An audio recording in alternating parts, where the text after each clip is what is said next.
ഒരു രാജ്യത്ത് നവോത്ഥാനം ഉണ്ടാവണമെങ്കിൽ, പുരോഗതി ഉണ്ടാവണമെങ്കിൽ, ഒരു സമൂഹത്തിന് പുരോഗതി ഉണ്ടാവണമെങ്കിൽ അവരുടെ അടിസ്ഥാന വിശ്വാസം എന്ന് പറയുന്നത് തൗഹീദായിരിക്കണം.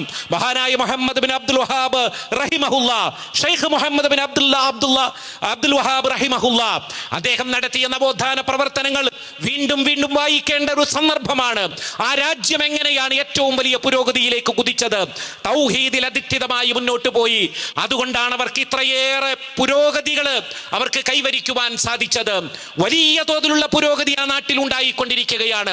ഒരു രാജ്യം എന്ന നിലയിൽ പുരോഗതിയിലേക്ക് കുതിക്കുമ്പോൾ പോരായ്മകൾ ഉണ്ടാകാം. ഏതൊരു രാജ്യത്തും ഉണ്ടാകുന്ന പ്രശ്നങ്ങളും പ്രയാസങ്ങളും ഉണ്ടായേക്കാം. ഏതൊരു സമൂഹത്തിലും കാണുന്ന സ്വഭാവ വ്യതിയാനങ്ങൾ ഉണ്ടായേക്കാം.